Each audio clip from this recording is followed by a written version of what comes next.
أعوذ بالله من الشيطان الرجيم بسم الله الرحمن الرحيم الحمد لله رب العالمين والصلاة والسلام على أشرف الأنبياء والمرسلين وعلى آله وصحبه أجمعين اللهم صل وسلم على سيدنا محمد وعلى آل سيدنا محمد ولا حول ولا قوة إلا بالله العلي العظيم ولا حول ولا قوة إلا بالله العلي العظيم ولا حول ولا قوة إلا بالله العلي العظيم. Amma ba'du, wassalamualaikum warahmatullahi wabarakatuh. Alhamdulillah, bersyukur kita ke hadrat Allah Subhanahu wa taala dengan limpah kurnianya kita masih lagi dipanjangkan umur, diberi kesihatan oleh Allah serta diberi taufik untuk berusaha memperbaiki amal ibadah kita sehari-hari. Mudah-mudahan dengan belas kasih sayang Allah Ta'ala kita senantiasa mendapat bimbingan daripada Allah Subhanahu Wa Ta'ala dengan berkat tuahnya junjungan besar Nabi kita Muhammad sallallahu alaihi wasallam. Jadi insya-Allah pada kali ini saya ingin sama-sama berkongsi bermudzakarah untuk membacakan sebuah kitab yang bersangkut paut dengan sembahyang yang masyhur, yang banyak dibacakan oleh tuk-tuk guru, ustaz-ustaz asatizah di merata tempat, khususnya di dalam negara kita. Mudah-mudahan Allah Ta'ala memberikan taufik kepada saya khususnya untuk istiqamah dan menjaga keikhlasan hati saya untuk sama-sama berkongsi ilmu yang telah dicurahkan oleh alim ulama di dalam kitab-kitab mereka. Dan di sini insya-Allah saya memilih untuk berkongsi pada teman-teman semua, muslimin muslimat semua,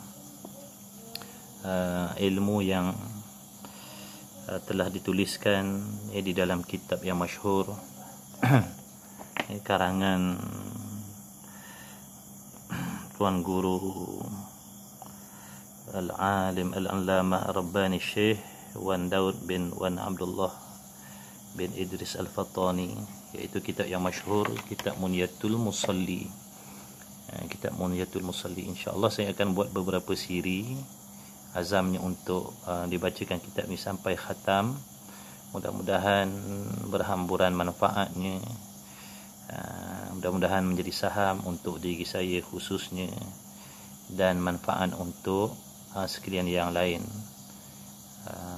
Dan saya harap di dalam sepanjang pembacaan kitab ini, andai kata ada di kalangan tuan-tuan guru, ustaz-ustaz yang lebih faqih di dalam ilmu fiqh ini, andai kata ada salah silap saya di dalam membacakan kitab ini, harap memberikan teguran yang baik, teguran yang positif agar saya dapat memperbaiki segala kelemahan dan kesilapan saya, insya-Allah.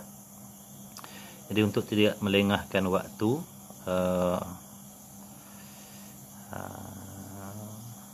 marilah sama-sama kita memulakan bacaan kitab Munyatul Musalli ini pada siri yang pertama, insya-Allah.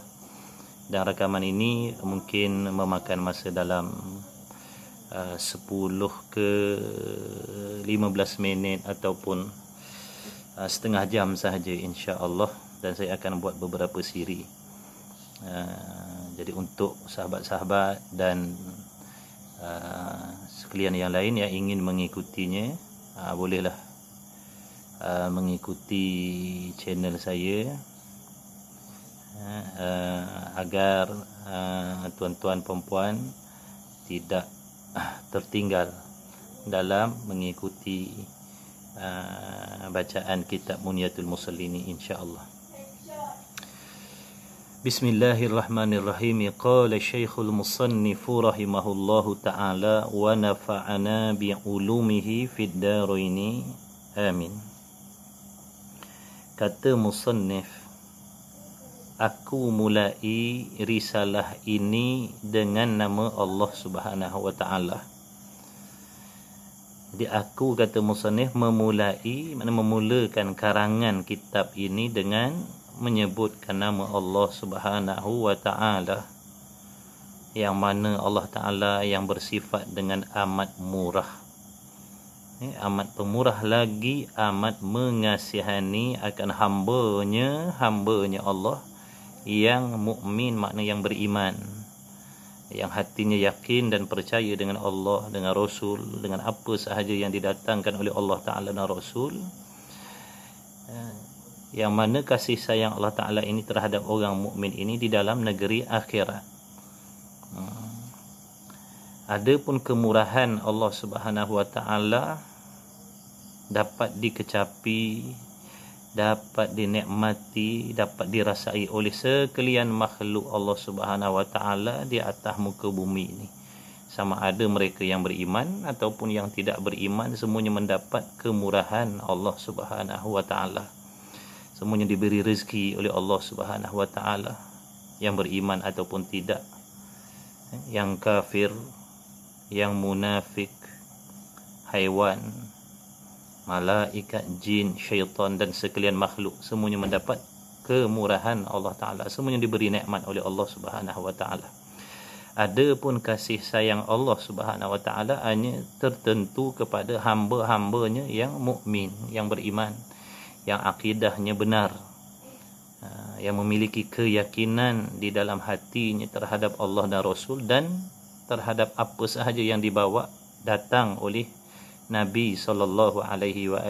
Maka orang yang beriman ini akan mendapat kasih sayang Allah, seperti contohnya diringankan azabnya di hari kiamat besok, diampunkan dosanya oleh Allah, diberi peluang untuk mendapat syafaat daripada junjungan besar Nabi kita Muhammad SAW, daripada para nabi-nabi, para rasul-rasul, daripada orang-orang soleh, wali-waliullah, dan tidak dikekalkan orang-orang mukmin yang melakukan kedosaan itu di dalam azab neraka Allah Subhanahu wa taala, yang mana akhirnya sekalian orang yang mukmin ini akan dimasukkan oleh Allah Subhanahu wa taala ke dalam syurga akhirnya, setelah dihapuskan, setelah dibersihkan dosa-dosa mereka dengan dibakar oleh Allah Subhanahu wa taala di dalam neraka Allah Subhanahu wa taala. Na'udzubillahi min dzalik. Jadi sekalian orang yang mukmin akan mendapat kasih sayang Allah Taala, dengan makna mereka akan dikurniakan syurga yang berkekalan sehingga selama-lamanya kekal di dalam syurga, tidak dikeluarkan oleh Allah Taala sampailah bila-bila. Itulah kelebihan orang yang beriman. Maka dengan sebab itulah perlu, bahkan wajib bagi diri kita menuntut ilmu yang bersangkut paut dengan akidah, dengan pegangan kita terhadap Allah dan Rasul, terhadap hari kiamat. Wajib bagi diri kita mempelajari ilmu yang bersangkut paut dengan iman, yang mana dapat kita mempelajari ilmu-ilmu tersebut di dalam kitab-kitab usuluddin, di dalam kitab tauhid, yang mana ilmu tauhid adalah merupakan ilmu yang fardu ain bagi tiap-tiap laki-laki dan perempuan yang mukallaf, wajib mempelajari ilmu tauhid supaya dapat menghasilkan akidah, pegangan yang sebenar, dan mudah-mudahan kita dikurniakan oleh Allah Ta'ala iman yang sempurna sampailah akhir hayat kita di atas muka bumi Allah Subhanahu wa taala ini. Mudah-mudahan, insya-Allah. Allahumma amin. Kemudian kata musannif lagi, alhamdulillahi rabbil alamin alladzi ja'ala as-salata tariqatal muttaqin. Jadi sebelum tu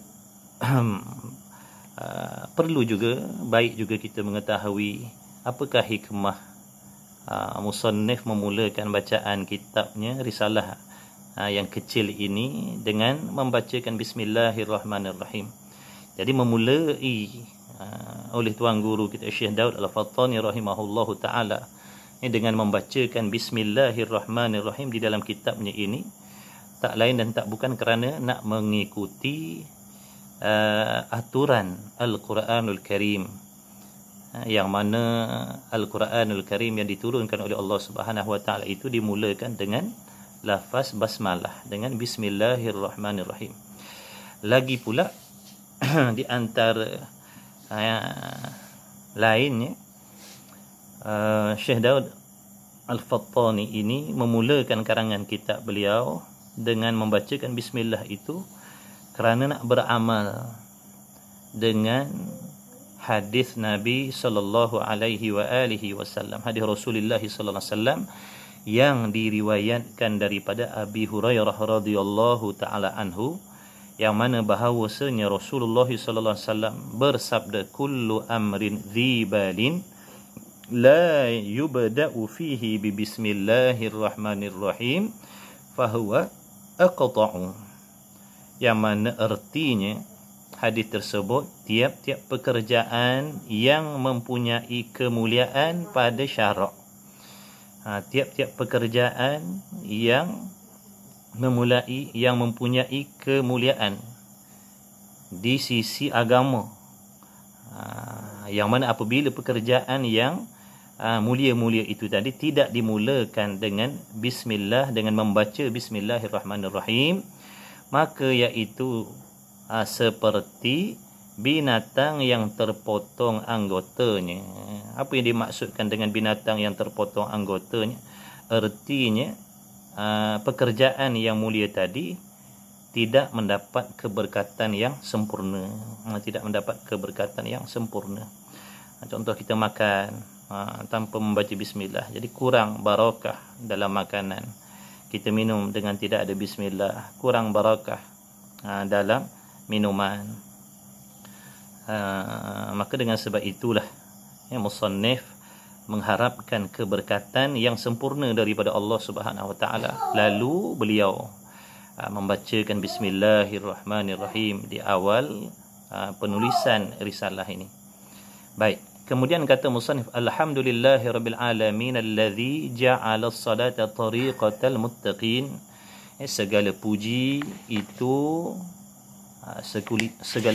itu bagi Allah Subhanahu wa taala, yang mana Allah Subhanahu wa taala itu adalah Tuhan sekalian alam. Tuhan sekalian alam. Apa erti alam? Jadi alam ini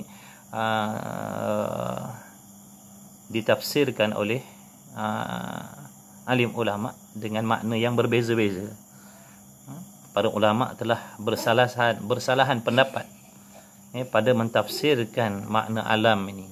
Pada pendapat Abu Hasan Al-Asy'ari, alam itu ialah makhluk yang berakal dan yang tidak berakal.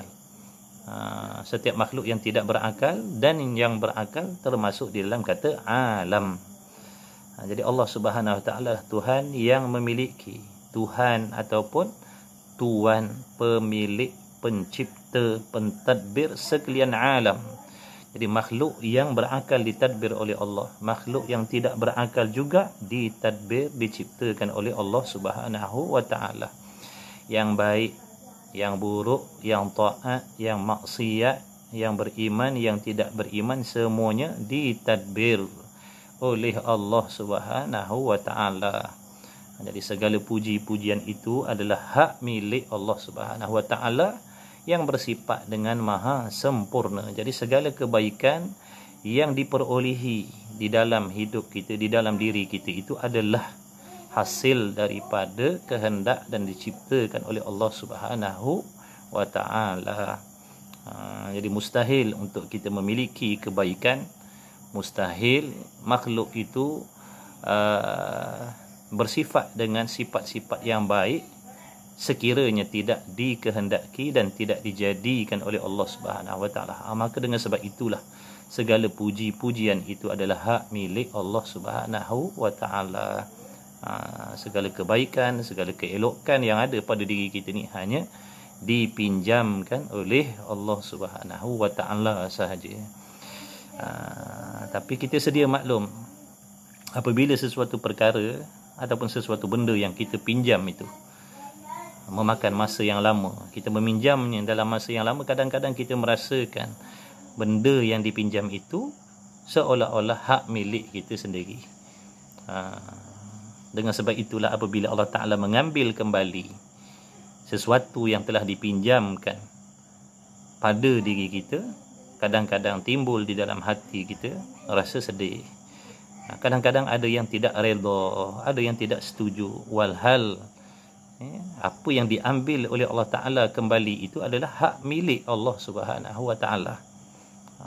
Dengan sebab itu kita perlu tahu, kita mesti tahu, dan kita mesti yakin apa yang ada pada diri kita ni semata-mata pinjaman Allah Ta'ala. Kebahagiaan di dalam rumah tangga juga pinjaman Allah Ta'ala. Isteri pinjaman Allah, suami pinjaman Allah, harta benda kekayaan pinjaman Allah, pangkat darjat, kesihatan, semuanya adalah merupakan pinjaman daripada Allah Subhanahu Wa Ta'ala, yang mana Allah Ta'ala Maha berkuasa untuk mengambilnya pada bila-bila masa dan pada bila-bila waktu yang Allah Ta'ala kehendak. Maka dengan sebab itu wajiblah kita bersabar dan kita redha dengan apa sahaja ketetapan dan ketentuan yang telah diatur oleh Allah Ta'ala yang Maha bijaksana, yang Maha mengetahui segala-gala perkara. Baik. Jadi Allah Subhanahu Wa Ta'ala Tuhan sekalian alam, Tuhan yang menjadikan sembahyang, Allah yang mengkehendaki, Allah yang menciptakan, Allah yang memerintahkan sembahyang, yakni sembahyang 5 waktu ini sebagai jalan bagi segala orang yang muttaqin. Jadi maksud sembahyang di sini adalah sembahyang yang sebenar-benar, sembahyang yang melengkapi, yang mencukupi syarat-syarat dan rukun-rukunnya yang zahir dan yang batin. Sembahyang yang dilaksanakan menurut seperti mana yang diajarkan, yang dianjurkan, yang ditunjukkan, yang dicontohkan oleh junjungan besar Nabi kita Muhammad sallallahu alaihi wasallam. Di sembahyang yang sedemikian adalah merupakan jalan yang Allah Ta'ala ciptakan bagi segala orang yang muttaqin, yakni orang yang memiliki hati yang takut kepada Allah Subhanahu Wa Ta'ala. Mana contoh orang yang bertakwa? Para nabi, para rasul, para wali-waliullah, orang yang takut kepada Allah Ta'ala, orang yang memiliki hati yang gerun terhadap Allah Subhanahu Wa Ta'ala, yang mana sifat takut di dalam hati itu terhasil daripada kefahaman ilmu yang dipelajari. Sebagaimana kata Al-Imam Al-Ghazali rahimahullahu ta'ala, sifat takwa itu adalah merupakan buah. Sifat takwa itu adalah merupakan buah yang terbit daripada pohon, daripada pokok yang dinamakan ilmu. Jadi sifat takut di dalam hati terhadap Allah Subhanahu Wa Ta'ala yang menjadikan seseorang hamba itu mentaati Allah Ta'ala pada zahirnya dan pada batinnya, sama ada sewaktu dia berseorangan ataupun sewaktu berada di khalayak ramai, tetap menjadikan seseorang itu orang yang senantiasa patuh dan berhati-hati terhadap hukum hakam Allah Ta'ala, kerana mereka takut kepada Allah. Hasil daripada keyakinan di dalam hati, tauhidnya terhadap Allah menghasilkan rasa takut di dalam hati, yang menjadikan mereka orang yang senantiasa melakukan ketaatan pada Allah Ta'ala zahir dan batin. Ini adalah jalan. Jadi sembahyang ini adalah jalan yang Allah Ta'ala siapkan untuk orang yang takut kepada Allah Ta'ala, orang yang bertakwa.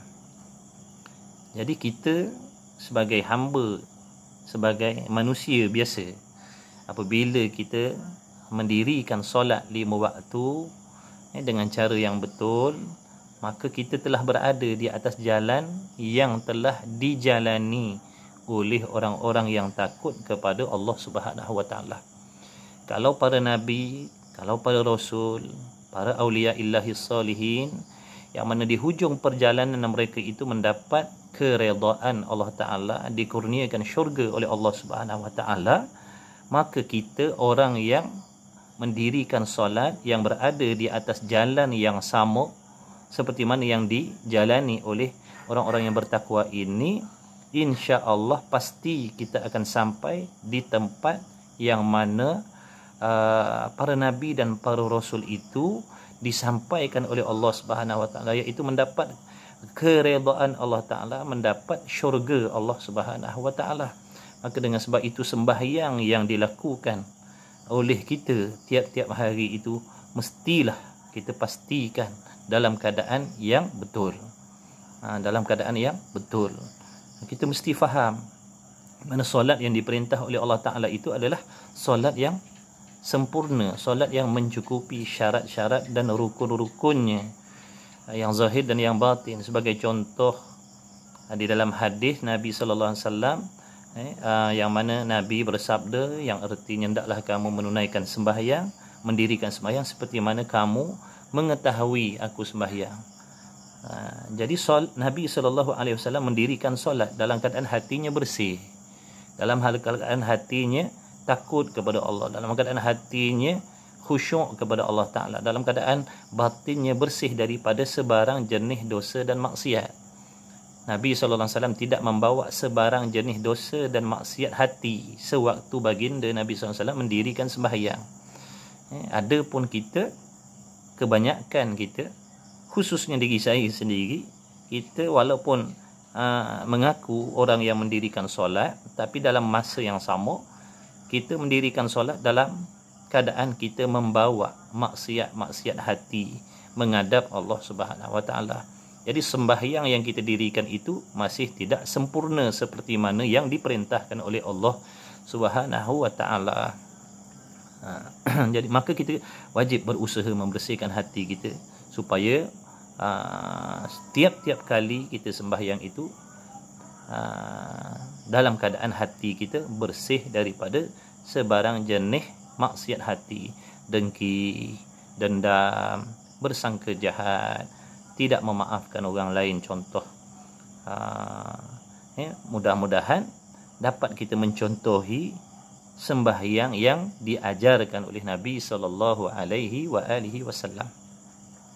Kemudian kata musannif lagi, wa ja'ala fiha qurrata aini sayyidil mursalina wa ruknan min arkanid din. Dan Tuhan, yakni Allah Subhanahu wa taala, yang menjadikan di dalam sembahyang itu sejuk mata hati penghulu segala mursalin, yakni ketua segala para rasul alaihi wassalatu wassalam. Jadi Allah Ta'ala juga yang menjadikan sejuk mata hati. Allah Ta'ala menjadikan, menciptakan, menganugerahkan sejuk mata hati junjungan besar Nabi kita Muhammad sallallahu alaihi wasallam, yakni dijadikan sejuk mata hati Nabi dengan musyahadah akan Tuhannya, yakni memandang kepada Allah Subhanahu wa taala dengan mata hatinya Nabi sallallahu alaihi wasallam di dalam sembahyangnya penghulu segala mursalin. Jadi di dalam sembahyang itu Allah Taala menjadikan sejuk mata hati Nabi, bermunajat, Nabi memandang, Nabi bermusyahadah kepada Allah Subhanahu wa taala, yang mana ungkapan ini kita tidak dapat mengetahui bagaimanakah hakikatnya, kerana musyahadah itu tidak duduk pada diri kita sebagai hamba biasa. Jadi musyahadah akan Tuhannya yang menjadi asbab, mudah kita katakan, dengan bermusyahadah terhadap Allah Subhanahu wa taala di dalam hati sewaktu sembahyang itu menjadikan seseorang hamba itu tenang, tenteram, khusyuk, merendahkan diri, aman, damai, seronok, hilang segala permasalahan yang dihadapi dalam hidup, lupa segala-galanya selain Allah Subhanahu wa taala. Dalam arti kata lain, mereka mendapat ketenangan yang sangat-sangat sempurna di dalam sembahyangnya.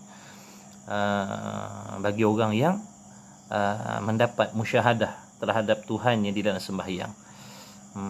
Adapun kita hamba biasa ni sembahyang juga, tapi dalam hal keadaan hati kita keluh kesah, maknanya tak sabar-sabar nak menyelesaikan sembahyang kita. Di dalam sembahyang juga masih terbawa-bawa masalah dunia kita, masalah rumah tangga kita di dalam sembahyang. Inna lillahi wa inna ilaihi raji'un. Itu kelemahan kita. Sebab itulah saya katakan kita sebenarnya masih jauh lagi. Sembahyang kita masih lagi tidak sempurna. Namun demikian, kita tidak boleh berputus asa untuk memperbaiki sembahyang kita. Sehari demi sehari mempelajari ilmu serta berdoa kepada Allah Ta'ala agar dikurniakan taufik, supaya direzekikan kepada kita sembahyang yang sempurna, agar kita dikurniakan sejuk mata hati. Bila kita sembahyang selesai segala masalah, bila kita sembahyang selesai segala permasalahan kecelaruan di dalam benak kita, di dalam hati kita, di dalam pemikiran kita, dengan sebab sembahyang yang sempurna tadi. Mudah-mudahan kita mesti berusaha ke arah itu, kerana sejuk mata hati ini adalah anugerah daripada Allah Ta'ala yang sangat-sangat bernilai, yang sangat-sangat berharga. Kita bayangkan kadang-kadang ada manusia yang dikurniakan kekayaan, harta benda, tetapi hati mereka tetap tidak tenang, tetap tidak tenteram. Masih lagi diganggu oleh pelbagai jenis permasalahan hidup di dalam sembahyang, yang menyebabkan sembahyangnya tidak khusyuk, menyebabkan sembahyang kita tidak khusyuk kerana hati kita terganggu dengan masalah-masalah dunia yang mengganggu kekhusyukan kita di dalam sembahyang, dan menjadikan sembahyang itu satu rukun daripada rukun agama. Rukun agama. Jadi Allah Ta'ala yang menentukan, Allah Ta'ala yang menentukan, Allah Ta'ala yang menghendaki, Allah Ta'ala juga yang memerintahkan sembahyang. Siapa dia Allah Ta'ala? Tuhan yang maha bersifat dengan maha mengetahui segala-gala perkara, yang maha mengetahui apakah sesuatu yang bermanfaat untuk hamba-Nya, yang maha mengetahui apakah sesuatu yang mendatangkan mudarat untuk hamba-Nya dunia dan akhirat. Sudah tentu dan sudah pasti kita yakin tiap-tiap apa sahaja yang Allah Ta'ala perintahkan, yang Allah Ta'ala syariatkan untuk kita di atas dunia ini agar diamalkan, menunjukkan Allah Ta'ala nak memberi perkara yang baik untuk diri kita dunia dan akhirat, zahir dan batin. Allah Ta'ala tidak pernah menyuruh, Allah Ta'ala tidak pernah memerintahkan hamba-Nya melakukan sesuatu perkara yang merugikan mereka dunia dan akhirat. Allah Ta'ala tidak pernah menyuruh hamba-Nya melakukan sesuatu perbuatan, pekerjaan, amalan yang menzolimi diri hamba itu sendiri. Maha suci Allah Subhanahu Wa Ta'ala daripada menyuruh, daripada memerintah kepada kita melakukan perkara-perkara yang merugikan, yang fahsya, yang keji. Jadi sembahyang ini suatu perkara yang sangat-sangat mulia yang Allah Ta'ala hadiahkan kepada kita, khususnya umat Nabi Muhammad sallallahu alaihi wasallam, dan menjadikan sembahyang itu satu rukun daripada rukun agama. Artinya sembahyang itu, solat itu adalah asas daripada asas-asas agama Islam, asas tiang, seperti mana dalilnya hadis Nabi sallallahu alaihi wasallam yang diriwayatkan daripada Abdullah bin Umar radhiyallahu ta'ala anhu, bahawasanya Rasulullah sallallahu alaihi wasallam bersabda, buniyal islamu ala khamsin, syahadati an la ilaha illallah wa anna muhammadar rasulullah, wa iqamis salah, wa ita'iz zakah, wal haji, wa sawmi ramadan. Artinya dibinakan, didirikan agama Islam itu atas 5 perkara, 5 tiang, 5 tunjang, 5 pokok, 5 asas. Iaitu yang pertamanya menyaksikan bahawa tiada ada Tuhan yang disembahkan dengan sebenar-benarnya kecuali Allah Subhanahu Wa Ta'ala. Ini asas yang pertama di dalam Islam, iaitu lidahnya menyaksikan, lidahnya mengaku, lidahnya berikrar lidahnya mengaku, lidahnya berikrar sebagai tuntutan sebagai seseorang muslim di atas dunia, bahawasanya tidak ada Tuhan yang berhak disembah dengan sebenar-benar melainkan Allah Subhanahu wa taala. Dan juga Muhammad itu mengaku bahawasanya Nabi Muhammad sallallahu alaihi wasallam itu adalah utusan daripada Allah Subhanahu wa taala, serta hatinya beriman, meyakini, percaya dengan apa yang diucapkan. Itu asas yang pertama sekali. Kemudian katanya musannif lagi, waja'ala fiha jannatal ajilati lil muhibbina wa ma'dan asraril ashiqina. Waja'ala fiha al jannata al ajilati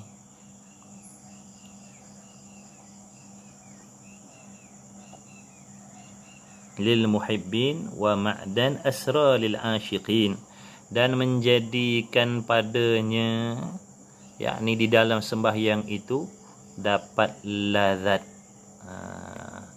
Kalau dalam bahasa kita dapat syok, dapat seronok, dapat kemanisan. Manis khidmat sembahyang, dapat lazat, manis. Lazat tu manih, manih tu lazat.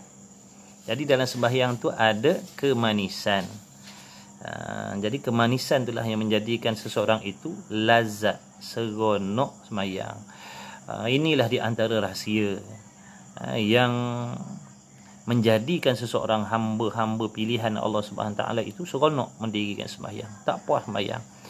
Bukan sekadar sembahyang 5 waktu, bahkan mereka senantiasa tidak terlepas daripada menunaikan sembahyang-sembahyang yang disunatkan oleh Allah Subhanahu Wa Taala, kerana mereka mendapat kenikmatan di dalam sembahyang, mereka mendapat kemanisan, mereka mendapat keseronokan di dalam sembahyang, yang mana sembahyang itu adalah merupakan khidmat hamba kepada Allah Subhanahu Wa Taala, yang mana kemanisan sembahyang tadi, lazat manis khidmat sembahyang yang menempati, mana seolah-olah syurga yang disegerakan di dalam dunia.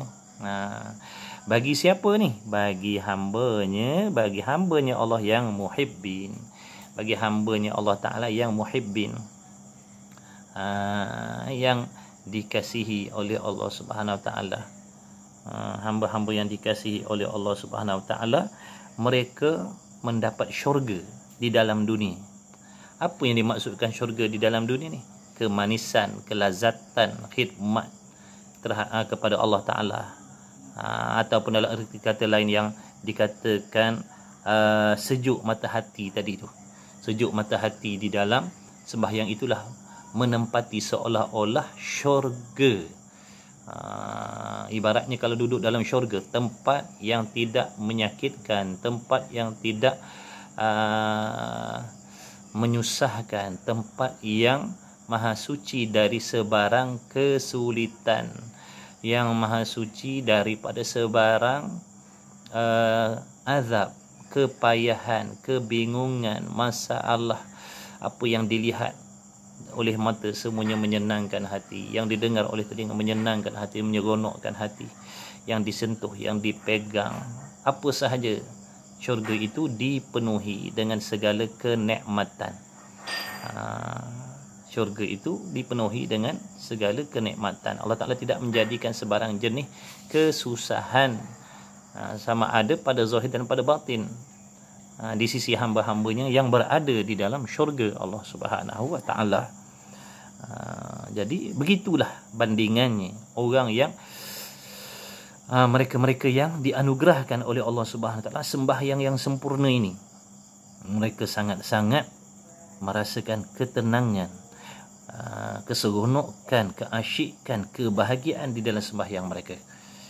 Walaupun dari segi zahirnya mereka itu adalah merupakan orang yang fakir miskin. Walaupun mereka itu pada zahirnya orang yang fakir miskin, tapi apabila mereka memperolehi sembahyang yang berkualiti, mereka mendapat menikmati keindahan, kebahagiaan di dalam hidup mereka, yang menempati seolah-olah berada di dalam syurga Allah Subhanahu Wa Taala. Allah hebatnya. Ini semua tuan-tuan, puan-puan kita dengar, kita hanya mendengar kabar berita sahaja. Kerana hati kita masih jauh dengan Allah Subhanahu Wa Taala. Kita ni masih baru nak belajar sembahyang, khususnya saya sendiri, belum dapat khusyuk dalam sembahyang lagi. Buktinya belum mendapat faedah sembahyang tu sendiri, belum mendapat faedah yang sempurna di dalam sembahyang. Buktinya kita tahu kita masih lagi berseronok, merasakan tidak berdosa, merasakan tidak bersalah, melakukan perkara-perkara yang mungkar, perkara-perkara yang keji. Kerana Allah Ta'ala telah menjanjikan, innas salata tanha 'anil fahsya'i wal munkar. Sesungguhnya sembahyang itu mencegah seseorang itu daripada perbuatan yang keji dan mungkar. Ini janjian daripada Allah SWT terhadap orang yang dapat melakukan sembahyang dengan sempurna. Apabila sembahyangnya diterima oleh Allah Subhanahu Wa Taala dan Allah Ta'ala memberikan kepada mereka faedah hasil daripada sembahyang yang sempurna itu, selamat, sejahtera, dijauhkan daripada sebarang jenis perbuatan keji dan mungkar zahir dan batin. Adapun kita, adapun saya sembahyang, tapi masih ada lagi sifat hasad, dengki, bersangka-sangka jahat dengan orang, bakhil, merasa dengki dengan nikmat orang lain, merasa dengki dengan kebahagiaan orang lain, dan macam-macam lagi dosa dan maksiat yang kita buat. Ini menunjukkan kita masih lagi belum mendapat faedah sembahyang yang sempurna. Adapun orang yang telah mendapat kelebihan yang sempurna daripada sembahyang yang didirikan itu, mereka akan terselamat daripada sebarang jenis dosa dan maksiat zahir dan batin dengan semata-mata pertolongan kemurahan Allah Subhanahu Wa Taala. Insya-Allah nanti kita akan bertemu lagi, kita akan bersua lagi di dalam siri yang kedua bacaan kitab Muniyatul Musalli ini. Sekian sahaja untuk kali ini. Insya-Allah kalau ada salah silap, harap teguran yang dapat membina. Mudah-mudahan dapat ditegur dengan teguran yang baik. Wabillahi taufiq wal hidayah. Assalamualaikum warahmatullahi taala wabarakatuh. Insya-Allah.